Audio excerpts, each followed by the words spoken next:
Bonsoir à tous et bienvenue dans votre magazine d'actualité à la source. Au sommaire de votre journal, Jérôme Vignon s'exprimera sur le démantèlement de la jungle de Calais alors que le tribunal administratif de Lille l'a confirmé il y a quelques heures.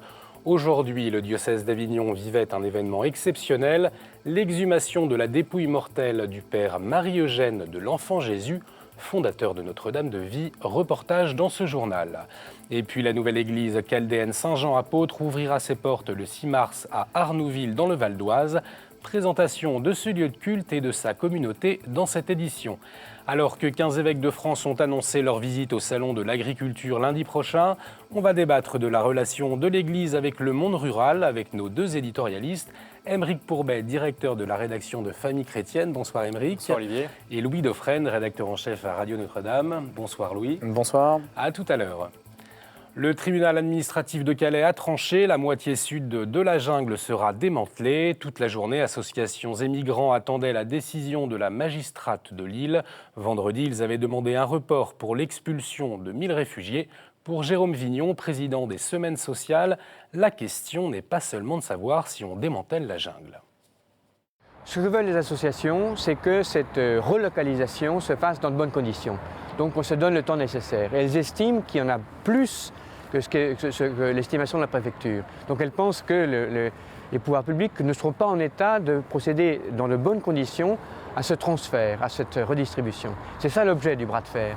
Mais tout le monde est d'accord. Il faut donner une autre issue que de rester dans la jungle de Calais à ceux qui s'y trouvent actuellement. Il faut d'abord se préparer à la venue d'autres migrants, parce qu'il y a tout ce qui peut se passer à partir du mois de mars et qu'on ne peut pas se permettre d'avoir encore des milliers de personnes qui attendent dans de très mauvaises conditions. Je crois qu'il faut aussi permettre aux familles, aux enfants, aux mineurs isolés de trouver un véritable lieu de répit dans d'autres endroits que Calais. Et je pense que c'est cela la meilleure solution, puisque celle qui consiste à passer à tout prix en Angleterre n'est pas une option. Parmi ces migrants qui rejoignent l'Europe, des chrétiens d'Irak, depuis 2014, la moitié de ceux qui étaient réfugiés à Erbil, dans le Kurdistan irakien, ont fui leur pays. Aujourd'hui, ils ne sont plus que 60 000. Pourtant, des projets sont source d'espoir, comme l'inauguration prochaine d'une école, d'une église ou encore d'une bibliothèque. L'avenir peut être meilleur, comme a expliqué Monseigneur Mouchet, l'évêque de Mossoul et Karakoche, à notre journaliste sur place, François-Xavier Mathieu. C'est vrai, ils sont très lassés. Et ils ont même perdu toute confiance. On voit quelque chose qui nous montre que peut-être la libération sera d'ici quelques mois. Libération de Mossoul et des villages de la plaine de Ninive.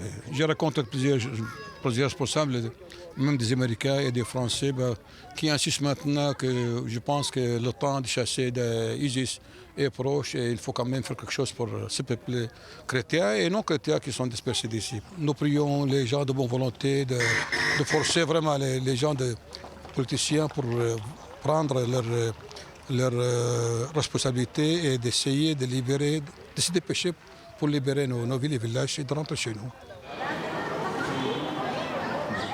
Si la richesse et le pouvoir peuvent être bons et utiles, ils se transforment en instruments de corruption et de mort quand ils sont vécus comme un privilège. C'est l'avertissement lancé par le pape François hier lors de l'audience générale devant quelques 20 000 fidèles.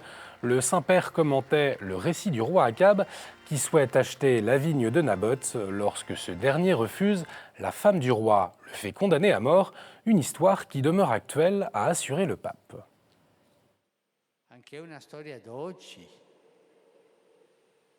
dei potenti, che per avere più soldi sfruttano i poveri, sfruttano la gente. È la storia della tratta delle persone, del lavoro schiavo, della povera gente che lavora in nero e con il minimo per arricchire ai potenti. È la storia dei politici corrotti che vogliono più e più e più. Le chef de l'église gréco-catholique orthodoxe d'Ukraine veut cheminer avec les orthodoxes, a déclaré hier l'archevêque majeur de Kiev depuis Rome. Il a ajouté que l'on pouvait se réconcilier avec ses frères, mais pas avec la géopolitique. Avec ces propos, Monseigneur Shevkouk rappelle que la déclaration signée entre le pape et le patriarche de Moscou a provoqué des déceptions au sein de sa communauté. Pour autant, l'église gréco-catholique veut participer activement à cette unité, comme nous l'explique par téléphone Monseigneur Goudziak, évêque de l'éparchie de Saint-Vladimir le Grand pour les Ukrainiens de rite byzantin en France. L'Église ukrainienne gréco-catholique doit être prise comme un sujet dans le dialogue, pas seulement un objet. Nous regardons aussi l'histoire récente des grandes réconciliations entre les Français et les Allemands, entre les Allemands et les Polonais, entre les Polonais et les Ukrainiens. Ces témoignages de dialogue nous donnent la foi qu'un dialogue direct, sincère, entre notre Église et les membres de l'Église du patriarcat de Moscou peut aider beaucoup à la discussion générale. Notre chef d'église, sa béatitude, Sviatoslav Shevchuk, a souligné beaucoup de fois que notre église est prête pour ce dialogue. Autre conséquence de la visite entre le pape et le patriarche de Moscou, l'église orthodoxe russe veut ouvrir ses lieux de pèlerinage aux catholiques d'ici la fin de l'année. C'est ce qu'a annoncé le métropolite Hilarion, qui préside le département des relations extérieures du patriarcat de Moscou. Il est important que les fidèles des deux églises se rencontrent et qu'ils aient un accès au sanctuaire des uns et des autres, a-t-il précisé. Ce matin, la dépouille mortelle du père Marie-Eugène de l'Enfant Jésus a été exhumée à Vénasque, un événement exceptionnel dans le diocèse d'Avignon pour attester que la tombe et les restes sont bien ceux du fondateur de l'Institut séculier de vie consacré Notre-Dame de Vie. L'ouverture de la tombe a eu lieu en présence de l'archevêque d'Avignon et de représentants de l'État. Notre journaliste Florent de Brito était sur place. La chapelle de l'Institut de Notre-Dame de Vie archi-comble à l'occasion d'une messe célébrée pour le père Marie-Eugène de l'Enfant Jésus. Fondateur de l'Institut, ce carme est surtout connu pour son œuvre littéraire. Ça a été à la fois un maître et un père. Un maître parce qu'il savait parler de Dieu et conduire les gens à Dieu. Et un père parce que quand on s'approchait de lui, on se sentait aimé et d'une certaine manière, il était déjà un peu le reflet de Dieu. La tombe, une fois ouverte, c'est à huis clos qu'est examiné le corps du père Marie-Eugène. En 2015, les théologiens de la Congrégation pour la cause des saints affirment qu'une guérison miraculeuse a été possible grâce à son intercession. Le but de l'opération, pouvoir présenter des reliques aux fidèles si jamais la béatification venait à être déclarée par le pape. C'est une attestation de la vérité, de la présence physique à travers des restes de ce serviteur de Dieu dont la renommée de sainteté s'étend aux quatre coins de l'univers. Pendant ce temps-là, à l'extérieur de la chapelle, de nombreux fidèles attendent avec impatience. C'était un père qui m'a fait comprendre qu'on pouvait marcher sur le chemin de la sainteté, dans une vie toute ordinaire. Il y a 30 ans, nous l'avons découvert. C'est un cadeau du ciel, incontestablement. Il y a le témoignage qu'un grand de l'Église soit sorti d'un pays relativement pauvre et d'une famille très modeste. Ça, pour moi, c'est époustouflant. En début d'après-midi, les portes s'ouvrent enfin et le corps du père Marie-Eugène de l'Enfant Jésus est porté, suivi par les fidèles. La dépouille sera traitée pendant plusieurs semaines pour sa conservation, en attendant une réponse du pape. Les dômes chaldéens s'élèvent dans le Val d'Oise. Après plus d'un an de travaux, l'église Saint-Jean-Apôtre à Arnouville sera dédicacée et consacrée le 6 mars, en présence du patriarche de l'église chaldéenne Louis-Raphaël Sacco et du cardinal André XXIII, archevêque de Paris. Elle a été érigée pour faire face à la vitalité des 11 000 fidèles de la communauté chaldéenne du Val d'Oise. Reportage. Dernier aménagement pour l'église Saint-Jean-l'Apôtre à Arnouville, elle permettra aux 12 000 catholiques de rite chaldéen de se réunir dans un nouveau lieu de culte, Saint Thomas apôtre de Sarcelles, ne suffisant plus. Il y a aussi l'arrivée des immigrés, on va dire, du Moyen-Orient, les chrétiens, les Chaldéens d'Irak, de Syrie, de Liban d'ailleurs. Ça aussi, ça nous a paru nécessaire de construire un second lieu dans cette région. Une construction rendue possible grâce au financement à hauteur des 2/3 de la communauté chaldéenne. Les Chaldéens avaient cette habitude de construire, ils se voient responsables pour construire le lieu de rassemblement comme une famille ecclésiale. On construit une famille pour sa propre famille en chair, mais aussi une famille spirituelle aussi a besoin d'être accueillie dans des lieux dignes. Donc du coup, ils se sentent responsables pour construire leur lieu de culte. Une église qui peut accueillir jusqu'à 500 fidèles, mais pas seulement, car au rez-de-chaussée, près de 900 mètres carrés sont dédiés à la culture avec, par exemple, une bibliothèque, une salle de linguistique ou encore un lieu d'accueil pour les nombreux scouts de la communauté. Ouverture prévue de Saint-Jean-l'Apôtre le 6 mars prochain. Dimanche prochain, Monseigneur François Touvet sera ordonné évêque de Châlons en la cathédrale Saint-Étienne de Châlons en Champagne par Monseigneur Thierry Jordan, archevêque de Reims. Il a été nommé évêque par le Saint-Père le 30 décembre dernier. Il portera désormais 34 paroisses avec la volonté d'accompagner les plus fragiles, comme il l'a expliqué au micro de notre journaliste. Être le pasteur qui conduit vraiment son troupeau, qui ouvre la route. L'évêque doit savoir aussi être au milieu, marcher au milieu du peuple qui lui est confié, c'est-à-dire partager sa vie, ses joies, ses difficultés, ses inquiétudes, ses projets, accompagner vraiment les uns et les autres tels qu'ils sont. Et puis en même temps, l'évêque doit savoir marcher derrière pour soutenir, pour aussi encourager ceux qui n'ont pas, je dirais pas ceux qui traînent, mais ceux qui ont du mal à suivre, ceux qui sont vraiment découragés, qui se sentent délaissés, tous les petits, les pauvres, peut-être ceux qui se sentent un peu oubliés. Donc l'évêque doit être à la fois devant, au milieu et derrière. On termine ce journal avec l'initiative de Carême proposée par le réseau Picpus. Il s'agit d'un carnet dans lequel une parole de la Bible et une méditation vous sont proposées pour chaque jour. On poursuit notre édition avec la chronique de Monseigneur Di Falco qui analyse les propos qu'a eu le candidat américain Donald Trump à l'encontre du pape François.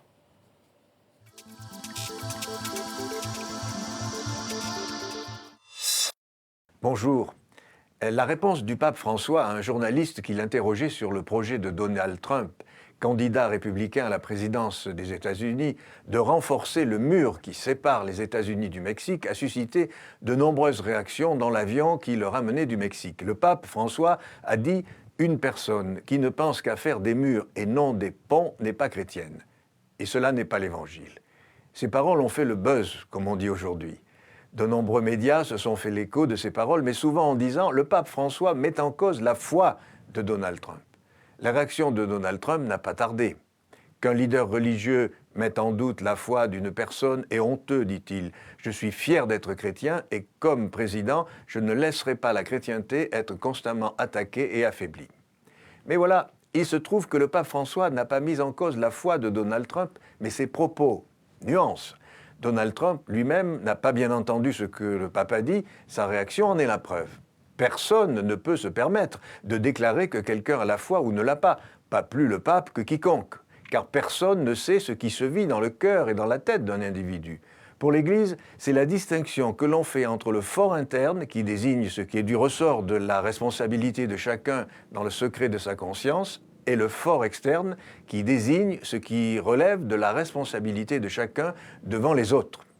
C'est ainsi que l'on peut dire que les propos ou les comportements d'une personne ne sont pas chrétiens, c'est le fort externe, c'est ce qu'a fait le pape à propos de quelqu'un qui se dit chrétien, mais tenant des propos qui ne le sont pas et pour lesquels on se demande quel rapport ils ont avec l'Évangile. Pendant combien de temps faudra-t-il continuer à marteler que le racisme, l'antisémitisme, la xénophobie ne sont pas chrétiens ? Oui, le pape a eu bien raison de dire qu'une personne qui veut construire des murs et non des ponts n'est pas chrétienne. À bientôt. Merci, Monseigneur. À bientôt. Tout de suite, c'est votre revue de presse.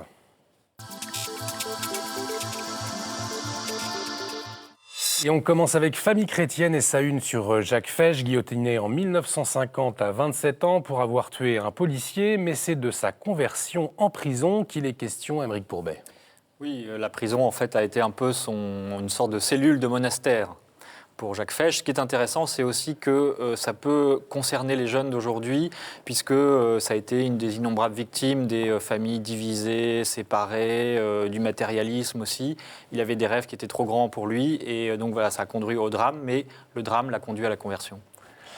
Merci Aymeric. Alors que les éleveurs français affrontent une crise sans précédent, La Vie propose un dossier sur une nouvelle façon de produire, plus écologique et mieux rémunérée. Dans son éditorial, Jean-Pierre Denis revient sur la réforme du travail, une réforme mal engagée pour lui avec un gouvernement qui manque de cap, de vision et de légitimité. Et c'est d'agriculture qu'il est également question dans Pèlerin cette semaine. Les journalistes de la rédaction sont allés à la rencontre d'agriculteurs passionnés par leur métier. Pèlerin vous propose également un mode d'emploi pour contribuer à la biodiversité en cultivant ses propres légumes. France catholique revient sur le voyage du pape au Mexique, qualifié de pèlerinage de paix et de miséricorde par l'hebdomadaire. Dans son éditorial, Gérard Leclerc s'exprime sur les critiques subies par le cardinal Barbarin ces derniers jours sur les réseaux sociaux. Pour Gérard Leclerc, elles sont scandaleusement injustes et complètement diffamatoires.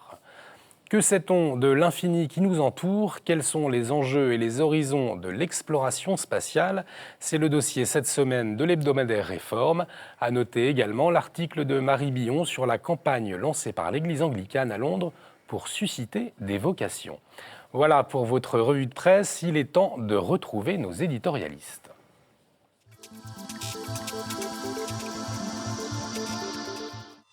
Pour la première fois depuis sa création en 1964, une délégation de 15 évêques se rendra au Salon international de l'agriculture à Paris lundi prochain.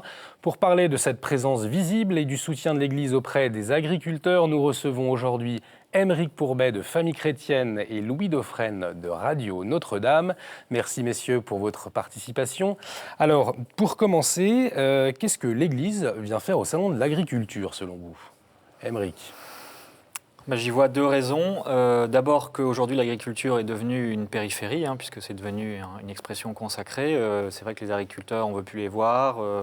Un grand nombre, plusieurs centaines se suicident chaque année. Et voilà, il y a des drames qui se jouent. Donc je pense que l'Église a toute sa place et tout son rôle à jouer auprès de ce secteur, qui par ailleurs est aussi extrêmement symbolique pour la France en particulier, mais aussi pour l'Église. Il faut quand même se souvenir que le christianisme est né d'abord dans les villes, mais s'est développé en tout cas en France, dans les campagnes, à travers les campagnes. Et donc il y a un lien quand même extrêmement fort entre, d'une part, l'Église, d'autre part, tout ce qui est paysage rural, zone rurale. Et donc voilà, et à travers ça, il y a aussi beaucoup de messages à donner, je pense, pour sortir de cette crise qui secoue le monde agricole. Ce n'est pas une crise conjoncturelle, c'est une crise qui est profonde, structurelle, et qui dépasse les simples enjeux, je dirais, économiques. Il y a quelque chose de beaucoup plus fort derrière, au fond de tout ça. Et donc l'Église, évidemment, elle a sa place et elle a un message à donner. Oui. Louis, il est important ce message de l'Église. Le message, on verra ce qu'il sera, parce que si c'est pour aller tapoter les fesses des vaches, j'imagine qu'il y a d'autres choses à dire et qu'il y aura d'autres choses qui vont être dites. On se demande d'ailleurs ce qui va pouvoir être dit, puisque les politiques vont aussi beaucoup occuper l'espace. Donc déjà, c'est bien d'en parler pour insister sur cet événement. C'est un peu l'hôpital à la campagne, l'hôpital de campagne et puis l'hôpital à la campagne maintenant. C'est vrai que ce sont les périphéries, que ce sont les oubliés, parce qu'électoralement, ils comptent beaucoup moins. Et qu'il y a peut-être aussi, je ne sais pas, on dit que l'Église a su anticiper un certain nombre de sujets. Je trouve que là, il y a peut-être des remises en cause, parce que moi, autant que je puisse le savoir, les structures ecclésiales ou les syndicats agricoles avaient quand même beaucoup encouragé dans les années 60 le mouvement de mécanisation de l'agriculture, le mouvement productiviste qui a abouti en fait à chasser des terres de France des millions de gens. J'ai pu le dire déjà à cette antenne, c'est une révolution incroyable que l'on vit, le fait qu'un peuple paysan comme le peuple français se retrouvent maintenant banlieusisées, tertiarisées, et ça change complètement les mentalités, même dévirilisées d'une certaine façon. Puisque à travers le peuple paysan, il y a tout un caractère identitaire qui est en train de s'effacer aujourd'hui, et qui était en fait le socle sociologique, malgré tout, de l'Église, puisqu'on a vécu en tant que peuple paysan pendant des siècles, depuis 30 000 ans quasiment, on vit comme des paysans. Et maintenant, on se retrouve calfeutrés dans des HLM en banlieue, ce qui est quand même une révolution incroyable. Alors, l'Église a encouragé un mouvement qui a conduit malgré tout, comme tout le monde dans les années 60, moi je n'étais pas là pour le voir, je vois simplement mon village. Mon village, il est passé de 1200 habitants, 1200 habitants en 1974, 300 habitants en 1984. Quoi. 1200, 300, en 10 ans. Vous avez une révolution incroyable, on a mis les gens à la porte de chez eux quasiment, de force, mais c'est la force évidemment du marché qui a créé ça, et il n'y a eu personne pour s'y opposer. J'ajouterai un dernier point, on de passer la parole à Aymeric, c'est que se pose la question de tous les services publics, de tout le maintien de la structure, des structures d'encadrement nationales à la campagne, mais il y a un élément clé, c'est l'effondrement de la démographie française. C'est tout simplement, il n'y a pas d'enfants à la campagne. Il y a un énorme, comme ailleurs d'ailleurs en réalité, il y a le fait qu'il n'y ait plus de... Il faut voir comment les Français qui sont allés au Canada ont pu survivre, on sait très bien qu'ils ont survécu par la démographie. Le fait qu'aujourd'hui, vous ayez des écoles qui ferment, tout ferme, parce qu'il n'y a pas d'enfants, c'est tout.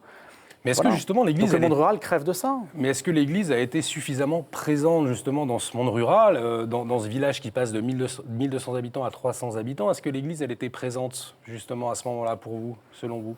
L'Église, elle fait ce qu'elle peut, mais si vous permettez, moi j'aimerais revenir quand même sur cette question de l'identité, parce qu'elle me paraît déterminante. L'identité des agriculteurs de la France et de la France paysanne, c'est l'incarnation. Et c'est là où l'Église a quelque chose à dire aujourd'hui, qui remet complètement en cause le système. Et je crois que si les évêques ont des choses à dire, sans vouloir leur donner de conseils bien sûr, mais ont des choses à dire lundi prochain, c'est ça, parce que les politiques qui vont aller tâter le cul des vaches, comme on dit, il n'est pas sûr qu'ils remettent en cause le système tel qu'il fonctionne extrêmement mal aujourd'hui et dont les agriculteurs sont les premières victimes. Donc, remettre en cause ce système productiviste hors sol pour retrouver cette dynamique de relation avec la nature. Il y a bien sûr toute l'encyclique Laudato Si qui est derrière. Retrouver une notion, une vision chrétienne de l'écologie, de ce rapport avec la nature, de ce rapport aussi avec Dieu, parce que la création, elle est donnée. Dans le texte de la Bible que vous avez cité tout à l'heure dans votre journal, la vigne de Naboth, le pape dit quelque chose d'extrêmement intéressant. Il dit cette vigne, c'est une bénédiction, parce qu'elle a été donnée par Dieu. Et donc la nature, elle est donnée par Dieu, on ne peut pas la mettre en boîte. Les boîtes de lait, ça ne pousse pas dans les supermarchés. C'est une image un peu banale, mais il y a une réalité derrière ça, c'est qu'on a perdu ce contact avec la nature et que je crois que l'Église, à travers l'agriculture, peut permettre de le retrouver. Et est-ce qu'à un moment donné, l'Église a peiné, elle aussi, dans le monde rural, à aller voir ses agriculteurs, à aller voir ses habitants ? Je ne sais pas si elle a peiné, mais du fait de la raréfaction des vocations, quand vous vous retrouvez avec 30 clochers à couvrir, mécaniquement, on est là aux limites du possible. Maintenant, moi, je ne jette pas du tout la pierre. Il y a une situation qui est difficilement tenable, sachant que les agriculteurs, c'est moins d'1% de la population française, donc on sait que les politiques s'en fichent, quoi. Clairement s'en fichent. Maintenant, la question, c'est de savoir ce qu'ils vont dire. Est-ce qu'ils vont plaider pour un autre modèle agricole? Quelle va être leur position par rapport à l'Union européenne, etc. On imagine. Communiqué du mois de février. Quel retentissement ça va avoir? Est-ce qu'il faut parler, par exemple, on en a parlé sur cette antenne, des circuits courts? Comment on peut consommer? Comment on peut faire en sorte que les villes soient concernées par le destin des agriculteurs? Comment est-ce que nous, on peut se mobiliser pour faire vivre des gens à la campagne? Et elle peut justement avoir un impact sur les politiques, cette visite des 15 évêques français? Bien sûr, si les évêques parlent suffisamment fort, je pense qu'ils seront entendus parce qu'aujourd'hui, on est à la recherche de solutions, tout simplement. Par ailleurs, même si effectivement aujourd'hui c'est peut-être un électorat qui est devenu minoritaire, il n'empêche que ça compte symboliquement dans l'opinion française. Donc, si l'Église est au chevet de l'agriculture, des paysans, des agriculteurs, eh bien, je pense qu'ils auront une chance de se faire entendre. Dernière question, est-ce que l'Église, elle est dans son rôle lorsqu'elle défend l'idée que les processus économiques demeurent au service de l'homme? Absolument, je crois que sinon on condamne l'Église, les évêques, les catholiques à rester dans leur paroisse, dans leur sacristie. Au contraire, je pense que la parole de l'Église, elle est métapolitique, elle est au-dessus de la politique, elle n'est pas partisane, mais elle est en revanche dans la vie de la cité et elle a toute sa place et même elle est primordiale. Louis, un dernier mot? Tout à fait d'accord avec ce que dit Aymeric, c'est évident, il y a un discours métapolitique. Maintenant, il faut arriver à tenir un discours après unitaire, que tout le monde, que ce soit audible, hein, que ce soit médiatiquement porté, incarné. Il y a un personnage comme Nicolas Hulot sur l'écologie, bon, il est bien identifié par les médias, tout ça. Bon, il faut arriver à franchir ce seuil des médias pour... Le pape le fait, évidemment, mais à l'échelle de la France, par exemple, je ne suis pas sûr qu'il y ait beaucoup de gens qui sachent ce que pense l'Église de l'agriculture, de l'écologie, tout ça. On n'est pas tellement identifié comme tel, bien qu'il y ait un travail sur le terrain qui soit fait et qui soit important. Eh bien, merci messieurs. On va suivre cette visite avec attention. Merci à vous pour votre fidélité. Vous pouvez revoir cette édition sur notre site www.kto.tv.com. Excellente soirée sur KTO.